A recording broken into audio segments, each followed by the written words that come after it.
Jadi kalau publik melihat situasional itu menyatakan bahwa berbeda antara BAP dengan apa yang disampaikan, kan begitu ya? Emang publik membaca tuh isi BAP? Saya tanya kembali kepada media, emang publik tuh membaca isi BAP-nya? Kan nggak membaca. Kan gitu. Apa yang didakwakan kan ada substansi-substansinya, kan gitu. Kemudian kan tidak seluruhnya diketahui oleh publik juga dan tidak mengerti di mana relevansinya.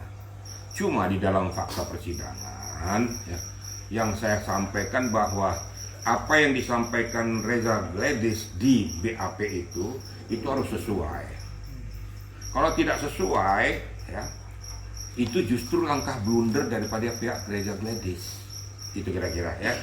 Nah, di dalam ketidaksesuaian inilah azas manfaat daripada kuasa hukum Bahmid Nikita untuk mengejar kenapa kau tidak konsisten dengan keteranganmu pada saat di penyidik dengan apa keteranganmu sekarang.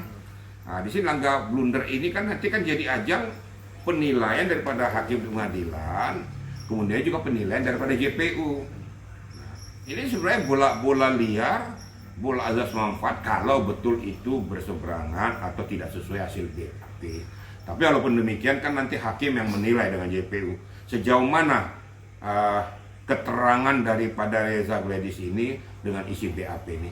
Kita kan masih berandai-andai ini publik nih ya. Publik, netizen biasa lah kan berandai-andai. Nanti yang dapat menilai hakim dan JPU. Maka saya katakan tadi media mengatakan kok berbeda. Ya berbeda di mananya? Substansi mana yang berbeda keterangan Reza menurut kita kan, tapi kan menurut hukum kan belum tentu ya. Apakah betul berbeda dengan isi BAP? Kan belum tentu juga, kan sudah dibaca sama hakim dan dibaca sama JPU. Nanti disitulah kalau memang betul ya itu berbeda isi antara keterangan Reza dengan isi BAP-nya ya, itulah peluang bagi pihak Nikita untuk ngececer. Berarti kamu tidak konsisten masalah kesepakatan atau dan lain sebagainya, masalah perpindahan uang dan lain sebagainya, bagaimana wujudnya dan lain sebagainya. Kenapa sampai kamu mengatakan saya melakukan pemerasan ini berpindahnya uang sampai sehingga dikeluarkan penerapan pasal 39 ayat 1 Yunto 55. Nah, di dalam faktanya kok dibilang ada inti kesepakatan yang apa? Dalam hal apa? Terus kalau seandainya kesepakatan, kenapa kamu laporkan? Nah, kan ini nanti kan dikejar semuanya. Nah, kenapa sampai penyidik langsung bisa membuat suatu keputusan bahwa Nikita diduga telah melakukan suatu perbuatan tindak pidana pemerasan. Makanya dia ditahan, dikenakan lagi TPPU. Disinilah saya bilang kepiawaian masing-masing pengacara Nikita maupun Reza saling adu data, adu fakta, adu argumentasi, sehingga di mana dan apa dan bagaimana untuk dapat meyakinkan hakim untuk sebelum mengambil suatu keputusan. Dan di situ juga akan benang merahnya nanti JP akan melihat ya, apakah dia melakukan tuntutan apa. Jangan salah, jaksa bisa aja melakukan tuntutan bebas loh ya. Makanya karena dilihat bahwa Bapak Tongseng tidak sesuai dengan ini, kalau tidak konsisten bisa saja terjadi. Ya kita lihat aja fakta persidangan. Ya mudah-mudahan kedua belah pihak bisa mencari jalan keluarnya masing-masing. Nah, saya berada di tengah-tengah, saya hanya berbicara tentang akidah hukum. Silakan dalam sidang berikutnya akan kita lihat lagi siapa-siapa yang dihadirkan, baik dari pihak Nikita maupun dari pihak Reza. Apakah itu ahli pidana, apakah itu saksi ahli yang lain, apakah itu saksi adecar yang meringankan, ataupun saksi yang melihat peristiwa itu terjadi, atau mungkin dia sebagai fasilitator atau mediator atau turut bersama-sama dalam peristiwa itu, kira-kira gitu Tapi hal seperti itu menurut kita biasa nggak sih dalam persidangan?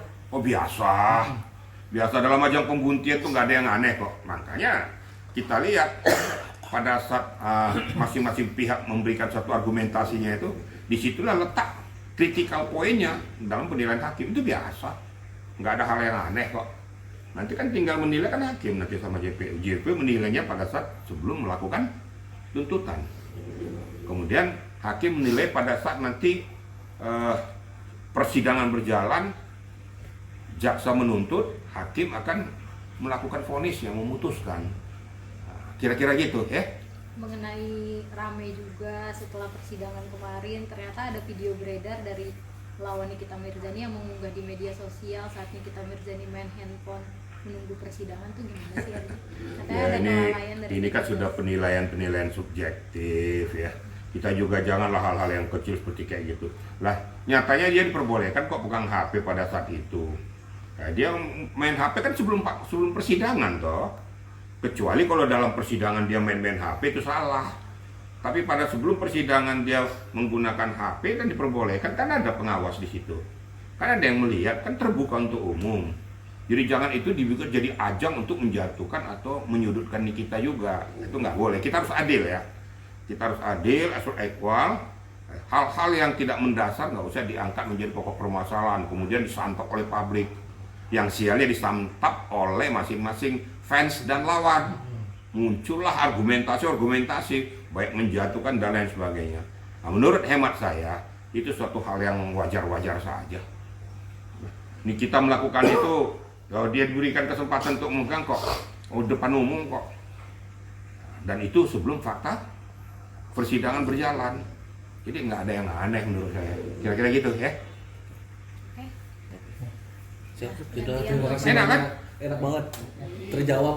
Iya Cal. Ya, kalau Sabar. masalah Nikita itu ya mana yang saya bela gitu. Mana yang saya hajar gitu. Kita yang tadi ketinggalan gitu. Apa? Matiin boleh. Enggak. Apa lagi? Ini beda tema. Apa lagi kalau jangan? Oh ini. Apa Novi? Pokoknya kalau Faisal beda sendiri deh Pak Jenal. Iya. Aduh salim. Ada. Gimana? Yang mana nih? Yang kasus intoleransi dulu. Oh, ayo boleh. Oke,